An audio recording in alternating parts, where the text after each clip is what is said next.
Everything's focused around the Tonex. I'm trying to find an option so I can have the option of doing an ampless amp simulator pedal board, so I don't need to bring a cab or amp anywhere I go, or if I want to, I can turn off the amp simulator and the cab simulator just uses as an effects. This is controlled through this guy, which is a Hotone Ampero control. Which is cool about this thing, it's got an app that you can tell these buttons exactly what to do.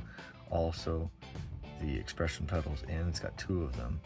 This is why I took this over the MVAV chocolate. Tremolo on and off, this is the delay, this is the reverb, and this is the tap tempo. It's all the same amp simulator, copied 3 times, and then I've adjusted each of them. So this is like all effects on for solo.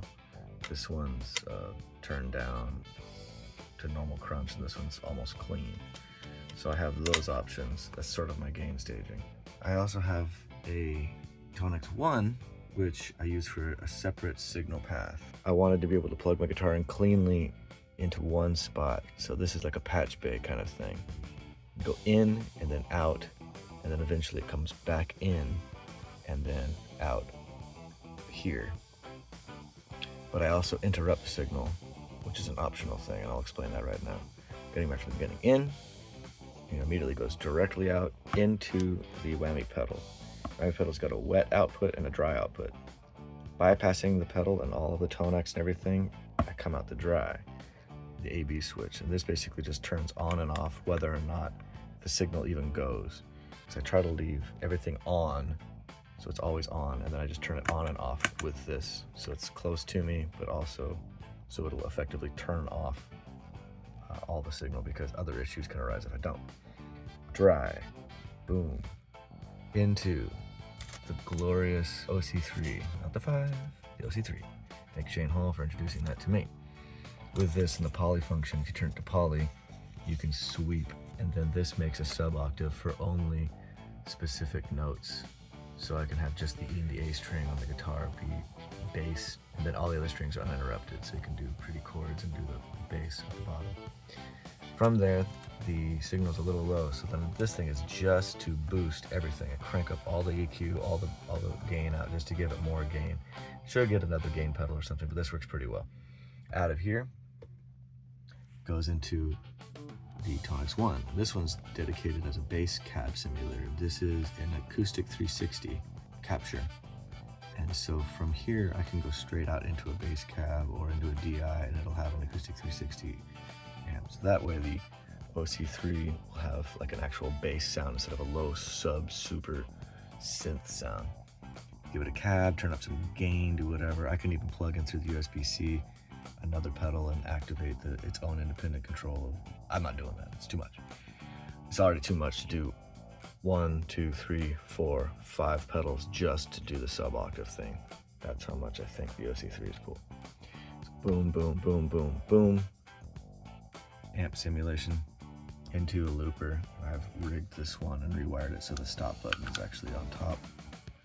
I'll probably replace this eventually, but I've had it for such a long time, it's fine.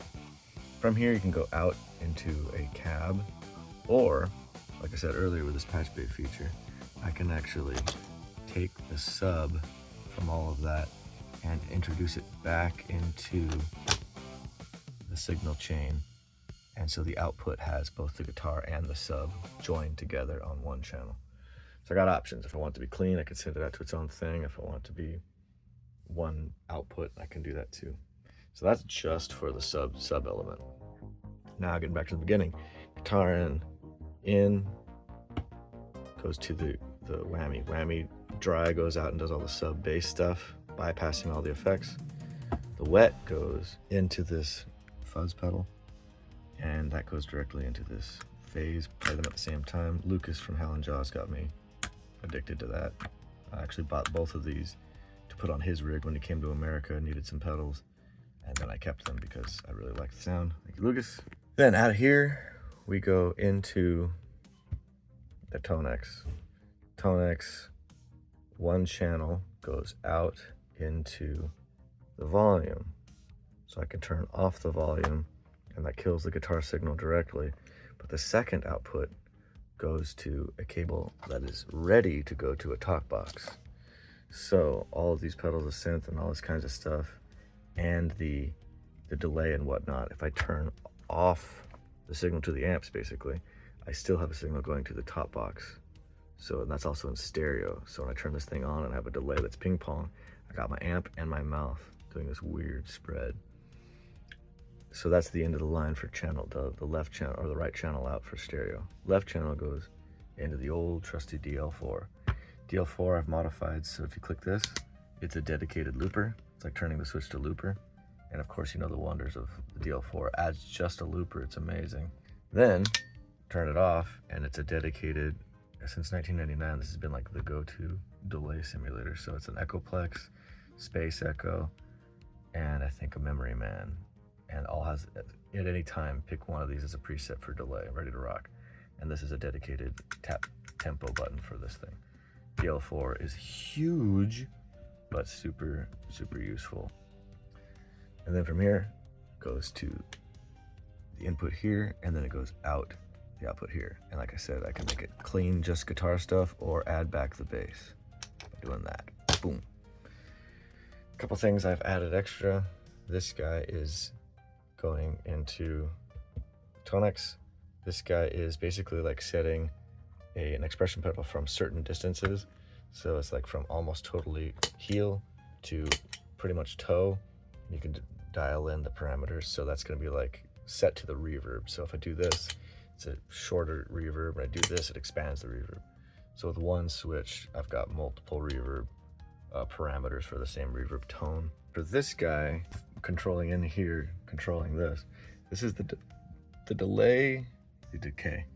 Decay is just 1 to like 70%. Now, that's like the at-home mega rig that I use to record. If I had to, and I had to, like I'm about to go to Spain, and what I'm going to do now is cannibalize. I'm going to take the MIDI controller, take the OC3, because that's the only thing on the planet you need, really. MIDI controller, and then I'm gonna cannibalize the Tonex 1.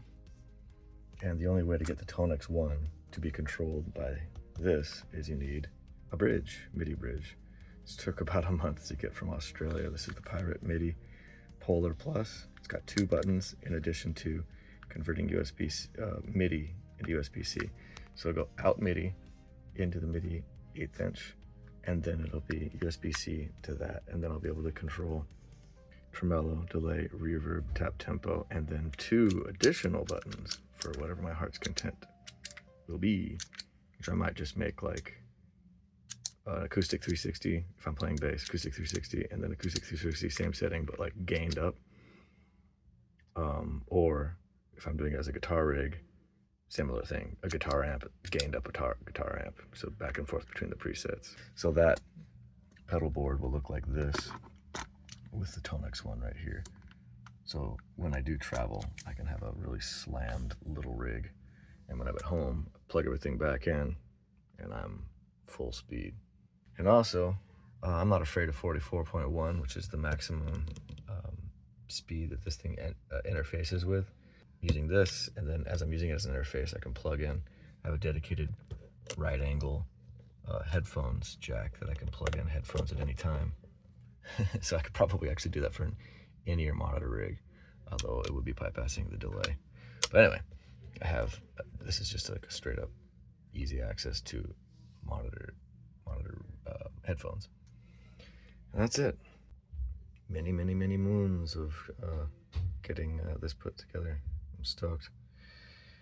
And I got Jake with me all along the way. In addition to this guy, which is the GR55, which through this Godin and its 18-pin output, it's a nylon string, but I can actually, through its SA synth access, I can manipulate anything with MIDI, and this thing's got some cool synth sounds. We hear on a song I made about 3i Atlas, even the bass guitar, actually, I opted to use this bass guitar sound using my nylon versus using an actual bass guitar, and I love the tone. In addition to layering it with the bass 6, which is pretty rad. Give it some growl, which I also have a MIDI pickup on. At some point, I'll rig that to be quite a nasty little bastard. Give me some love, babe!